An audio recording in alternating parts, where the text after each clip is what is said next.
વિકસિત ભારત, વિકસિત ગુજરાત નારી શક્તિ વંદના કાર્યક્રમના આજના કાર્યક્રમમાં આપણી સૌની સાથે મંચ ઉપર ઉપસ્થિત મારા સાથી મંત્રી શ્રી બળવંતસિંહ રાજપૂત, સાંસદ શ્રી ભરતસિંહ ડાભી, એમને ખૂબ ખૂબ શુભેચ્છાઓ અને અભિનંદન પાઠવું છું. ફરીથી સેવાનો મોકો મળ્યો છે. જિલ્લા પંચાયતના પ્રમુખ શ્રી હેતલબેન ઠાકોર, પ્રમુખ શ્રી જિલ્લા ભારતીય જનતા પાર્ટી શ્રી દશરથજી ઠાકોર, નગરપાલિકાના પ્રમુખ શ્રીમતી હિરલબેન, મહામંત્રી શ્રી પ્રદેશ ભાજપા શ્રી રજનીભાઈ પટેલ, પ્રદેશના ઉપાધ્યક્ષ શ્રી નંદાજી ઠાકોર, પૂર્વ મહામંત્રી શ્રી કેસી પટેલ, મંત્રી શ્રી પ્રદેશ શ્રી જયશ્રીબેન દેસાઈ, પૂર્વ સભ્ય શ્રી મહિલા આયોગ ડોક્ટર રાજુલબેન દેસાઈ, પૂર્વ ધારાસભ્ય શ્રી રણછોડભાઈ દેસાઈ, પૂર્વ પ્રમુખ શ્રી જિલ્લા પંચાયત શ્રી મોહનભાઈ, મહામંત્રી શ્રી જિલ્લા શ્રી ભાવેશભાઈ, એપીએમસીના ચેરમેન શ્રી સ્નેહલભાઈ, તાલુકા પંચાયત પાટણના પ્રમુખ શ્રીમતી લલીબેન દેસાઈ, તાલુકા પંચાયત સરસ્વતીના પ્રમુખ શ્રીમતી સીતાબેન દેસાઈ, શહેરના પ્રમુખ શ્રી કિશોરભાઈ, વિસ્તારક પાટણ લોકસભા ડોક્ટર ભગીરથસિંહ જાડેજા, પ્રમુખ શ્રી તાલુકાના શ્રી મગનભાઈ, સૌ મંચસ્થ મહાનુભાવો, આમંત્રિત મહેમાનો, વિશાળ સંખ્યામાં ઉપસ્થિત માતાઓ, બહેનો તથા પ્રેસ મીડિયાના મિત્રો, સૌને મારા નમસ્કાર. બહેનો આટલી બધી શાંત બેસી શકે આપણા માટે આનંદની વાત છે.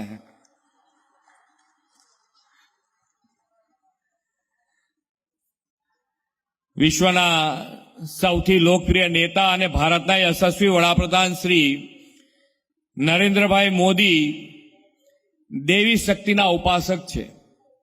આપણી સંસ્કૃતિમાં દેવી શક્તિનું, માતૃશક્તિનું મહત્વ સદીઓથી સંવર્ધિત થતું આવ્યું છે. નારી શક્તિ, માતૃશક્તિની વંદનાનું દેવી પૂજામાં શાસ્ત્રોક્ત ઉચ્ચ સ્થાન છે. એ જ સનાતન પરંપરાને આજના યુગમાં આગળ વધારતા આદરણીય વડાપ્રધાનશ્રીએ નારી શક્તિની વંદનાથી વિકસિત ભારતના નિર્માણની નેમ રાખી છે. વડાપ્રધાનશ્રીના નેતૃત્વમાં દેશમાં પાછલા દશકામાં મહિલા કલ્યાણલક્ષી અનેક પગલાં લેવામાં આવ્યા છે. માતૃશક્તિને સક્ષમ અને આત્મનિર્ભર બનાવવા અનેક યોજનાઓ અસરકારક અમલ થયો છે. મોદી સરકારના 10 વર્ષમાં મહિલાઓ વધારે સફળ બની છે અને પ્રગતિશીલ બની છે. સરકારે મહિલાઓને કલ્યાણના લક્ષ્યોમાંથી સશક્તિકરણના પ્રહરીમાં પ્રવર્તિત કરી છે. આજે હવે મહિલા વિકાસ નહીં, પરંતુ મહિલા સંચાલિત વિકાસની ગેરંટી છે. દેશમાં આજે 30 કરોડ બહેનો માતાઓ મુદ્રા લોનથી લાભાર્થી છે. 3.18 કરોડ દીકરીઓના સુકન્યા સમૃદ્ધિ ખાતા ખુલ્યા છે. મહિલા ઉદ્યોગકારોની સંખ્યા પણ ઉત્તર વધી છે અને દેશમાં માન્ય સ્ટાર્ટઅપમાંથી લગભગ અડધા ભાગના સ્ટાર્ટઅપનું નેતૃત્વ મહિલા શક્તિ કરે છે. માતાઓ બહેનોની જાહેર જીવનમાં વધુ ભાગીદારી સુનિશ્ચિત કરવા વડાપ્રધાનશ્રીના નેતૃત્વમાં સંસદમાં નારી શક્તિ વંદના અધિનિયમ પસાર કરવામાં આવ્યું છે. જમ્મુ કાશ્મીરમાં મહિલાઓને અધિકાર અપાવવા મોદી સરકારે આર્ટિકલ 35A પણ રદ કર્યો છે. આદરણીય વડાપ્રધાનશ્રીએ માતા બહેનોના શક્તિ, સામર્થ્ય અને કૌશલ્યને નિખાર આપવાની ગેરંટી આપી છે. દેશમાં પાછલા દશકામાં નારી મહિલા શક્તિનો ઉચ્ચ શિક્ષણ ક્ષેત્રે પ્રવેશનો દર 28% વધ્યો છે. આ વર્ષના બજેટમાં તેમણે જ્ઞાન એટલે કે ગરીબ યુવા, અન્નદાતા અને નારી શક્તિના સશક્તિકરણ પર ઝોક આપીને એ ગેરંટી સાકાર કરવાના નક્કર કદમ ભર્યા છે. આદરણીય વડાપ્રધાનશ્રીની દીર્ઘદ્રષ્ટિ અને દિશા દર્શનમાં આજે પંચાયતથી પાર્લામેન્ટ અને પ્લે ગ્રાઉન્ડથી સ્પેસ સાયન્સ દરેક ક્ષેત્રે નારી શક્તિનું કવચ ઝળક્યું છે. આપણા વડાપ્રધાન શ્રી નરેન્દ્રભાઈની ખાસિયત છે કે સમય કરતા વહેલું વિચારીને તેઓ આવનાર સમય સાથે સજ્જ થવાનું એડવાન્સ પ્લાનિંગ કરનારા વિશ્વ નેતા છે.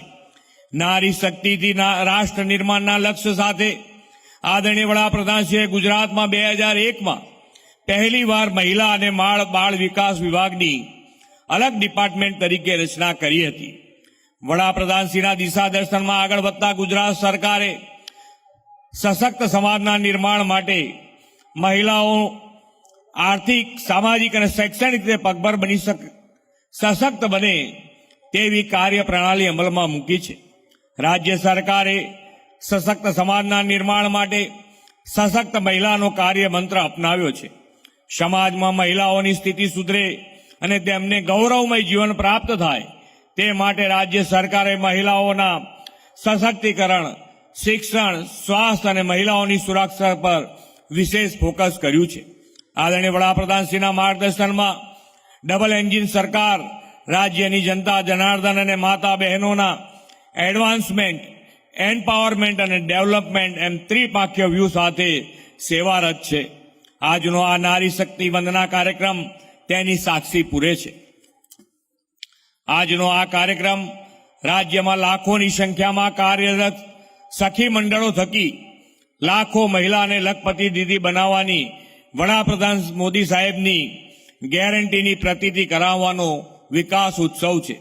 રાજ્યભરના તમામ વિધાનસભા ક્ષેત્રમાં લાખોથી વધુ બહેનો આ કાર્યક્રમમાં જોડાઈ છે.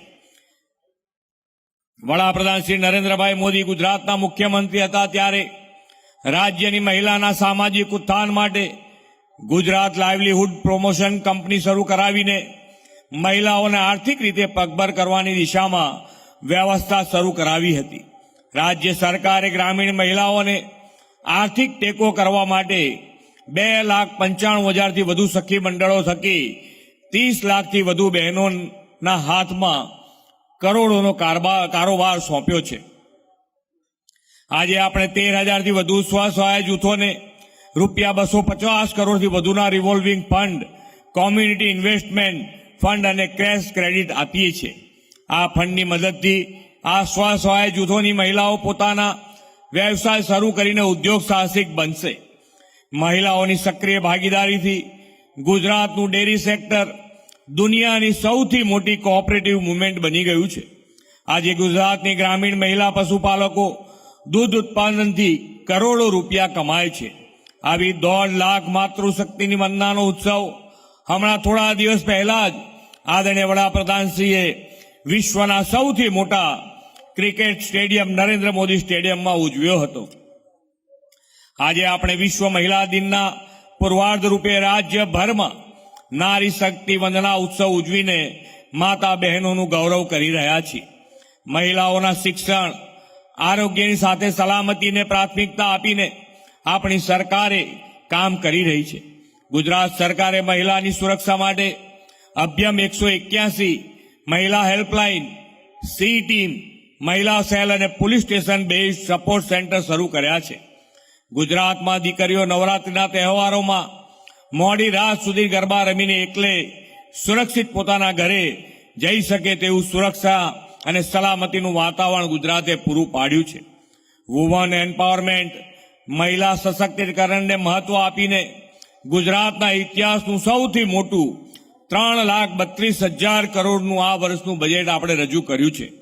આ વર્ષે મહિલા અને બાળ વિકાસ વિભાગ માટે ગયા વર્ષ કરતા 13% વધારા સાથે ₹6,885 કરોડનું બજેટ આપણે ફાળવ્યું છે. વડાપ્રધાન શ્રી નરેન્દ્રભાઈ મોદીએ બેટી બચાવો બેટી પઢાઓના સૂત્ર સાથે નારી ઉત્કર્ષનો આગવો માર્ગ ચીધ્યો છે. કેજીથી લઈને પીજી સુધી ગર્લ ચાઇલ્ડ એજ્યુકેશનને પ્રમોટ કરવા માટે રાજ્ય સરકારે ઘણી પ્રોત્સાહક યોજનાઓ અમલમાં મૂકી છે. રાજ્ય સરકારે ગુજરાતના દરેક નાગરિક માટે લિવિંગ વેલ અર્નિંગ વેલના સૂત્ર સાથે વિકસિત ગુજરાત 2047નું વિઝન ડોક્યુમેન્ટ રજૂ કરીને વિકસિત ગુજરાતનો રોડ મેપ રજૂ કર્યો છે. આ રોડ મેપના લક્ષ્યાંકો સાકાર કરવા નારી શક્તિની ભાગીદારી આધારિત રાજ્ય સરકારની પરિકલ્પના રજૂ કરી છે. સ્થાનિક સ્વરાજ્યની સંસ્થાઓ જેવી પાયાની નિર્ણયાત્મક સંસ્થાઓમાં મહિલાઓના સર્વ સમાવેશી બળને સુનિશ્ચિત કરવાનું લક્ષ્ય છે. રાજ્યની વિકાસ યાત્રામાં માતાઓ બહેનોનો સમાવેશ કરીને સમગ્ર દેશમાં મહિલા સશક્તિકરણનું રોલ મોડેલ પ્રસ્થાપિત કર્યું છે. વડાપ્રધાન શ્રી નરેન્દ્રભાઈ મોદીએ 2047માં દેશને વિકસિત રાષ્ટ્ર બનાવવાનું લક્ષ્યાંક સાથેની ગેરંટી આપી છે. વિકસિત ભારત માટે વિકસિત ગુજરાત એ આપણો સંકલ્પ છે. આદરણીય શ્રી નરેન્દ્રભાઈએ દેશનું સુકાન સંભાળ્યું ત્યારે ભારતનું અર્થતંત્ર 10મા ક્રમે હતું.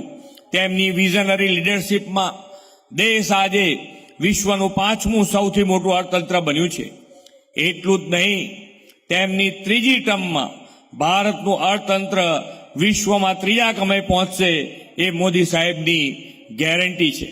આ ગેરંટી પૂરી કરવા ડબલ એન્જિન સરકાર નારી શક્તિના ઉત્થાનથી, આત્મનિર્ભર મહિલાથી આત્મનિર્ભર ભારતનો સંકલ્પ આપ સૌના સહકારથી પાર પાડશે એવો મને વિશ્વાસ છે. સૌ માતા બહેનોને વિશ્વ મહિલા દિવસની એડવાન્સમાં શુભેચ્છાઓ પાઠવી વિરમું છું. ભારત માતા કી જય. વંદે માતરમ. જય જય ગરવી ગુજરાત.